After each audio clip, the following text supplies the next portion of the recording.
Ok, bon, bah coucou tout le monde, on est quel jour? On est lundi, et donc ça fait maintenant 2 jours que je suis rentré en France. Et donc je pense qu'il est temps de parler de ce voyage là quand même. Bon, ça va être une surprise pour personne, mais c'était vraiment incroyable, et encore incroyable, c'est très faible comme mot je pense. J'ai vécu des moments très très très forts en émotion, et c'était plus un voyage initiatique, on va dire, qu'un simple voyage touristique, parce que j'ai eu beaucoup de prise de conscience là-bas. Je me suis quand même fait tatouer, donc ça c'est pas rien, on va pas se le cacher. Et non, voilà, j'ai vécu des très bons moments. Bon, j'ai fait de très belles visites. La Corée, c'est un très beau pays. Il y a beaucoup, beaucoup de choses à visiter qui sont très, très jolies et avec une très belle histoire. Enfin, belle. Une histoire très forte, on va dire ça comme ça plutôt, parce que belle, pas trop. Et j'ai fait de très, très belles rencontres. Que ce soit éphémère ou dans le temps. Enfin, je veux dire, j'ai croisé des gens qui m'ont aidé, avec qui j'ai discuté et qui étaient très très gentils, que ce soit à Busan ou à Séoul. J'ai aussi rencontré Evans, par exemple, qui est un mec adorable, qui nous a fait découvrir plein de choses à Séoul avec ma tati, et qui est vraiment un gars sûr, quoi. Vraiment, il est très très gentil, très accessible, très ouvert, enfin, adorable. J'ai aussi rencontré d'autres gens en soirée quand j'étais à Hongdae, enfin, voilà, j'ai fait plein de rencontres qui m'ont beaucoup touché et qui ont changé pas mal de choses. J'ai eu beaucoup, beaucoup de grosses conversations hyper deep avec ma tati. Et j'ai fait un travail sur moi. Euh, j'ai découvert des parties de moi que je connaissais pas non plus, parce que j'ai découvert que j'étais très, très patient. Et ça, je le savais pas. Je pense que c'est aussi le fait d'être là-bas, mon mental voulait pas avoir de pensées négatives, et du coup, tout ce qui allait pas dans le voyage, je les ai pas pris à cœur, genre. Mais ça m'a fait énormément de bien que pendant 3 semaines, je respirais le bonheur, quoi. C'était je me suis senti très à l'aise aussi, notamment dû à mon handicap et à ma transition. Là-bas, j'ai pas du tout été mégenré, par exemple.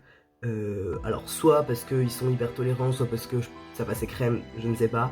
Mais même au niveau du handicap, j'ai eu aucune remarque désobligeante. Tout le monde m'a aidé comme j'en avais besoin, sans même que je le demande.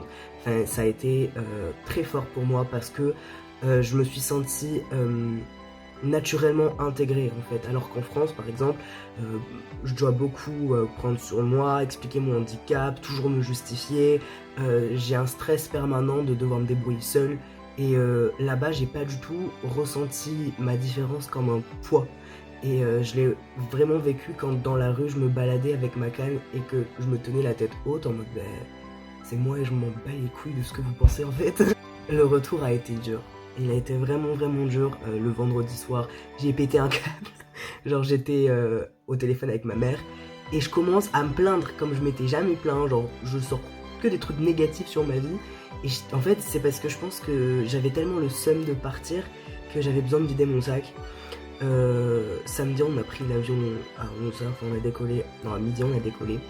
Et pendant qu'on était dans l'avion, même quand l'avion a démarré mais qu'il était encore sur la piste, je pense que j'étais un peu dans le déni, donc j'avais pas trop conscience que je partais. Et je vous jure, quand l'avion il a littéralement décollé, j'ai pleuré toutes les larmes de mon corps comme j'ai jamais pleuré. C'était fort, mais j'y retournerai, ça c'est certain. Enfin, pour mon mental, il n'y a pas le choix en fait, sinon je vais devenir dingo encore plus que je le suis déjà. Non, vraiment, il y a vraiment des points que je soulèverai dans d'autres vidéos sur lesquelles je m'attarderai, mais pour faire une généralité, c'était un très beau voyage. Je remercie du fond du cœur tous les gens qui m'ont aidé sur place, et encore plus tous les gens qui m'ont permis d'y aller, que ce soit des amis ou des gens de ma famille qui m'ont soutenu financièrement ou même juste moralement. Enfin, merci à tous de m'avoir permis de vivre ce rêve qui était vraiment très important pour moi depuis pas mal d'années. Et ouais, je sais pas comment je pourrais vous rendre l'appareil, mais j'espère pouvoir le faire un jour, parce que vous avez fait quelque chose de vraiment, vraiment, vraiment important pour moi. Il y a quand même 2 personnes que je voudrais remercier tout particulièrement. Déjà, c'est ma maman, parce que ma maman, elle est venue avec moi pendant ma semaine à Busan. Il faut savoir que ma mère, c'est une grande campagnarde, et là, elle s'est risquée à l'autre bout du monde, en ville, alors qu'elle aime pas ça. Pour moi, pour mon rêve, et je vous jure qu'il n'y a pas beaucoup de mamans qui font ça. Elle a tenu bon, elle s'est adaptée, elle m'a supporté aussi, c'est pas facile. Enfin bref, maman, merci. Et Tati aussi, pour avoir fait les 2 semaines à Séoul avec moi. Pourquoi j'avais pleuré là? Je suis tellement heureux d'avoir fait ce voyage avec vous. Vous avez été tellement un pilier pour moi là-bas et je pense que mon voyage ne serait jamais aussi bien passé si c'était pas vous qui étiez venu avec moi. Donc, sincèrement, maman, et merci, Tati, vraiment, vraiment, vraiment.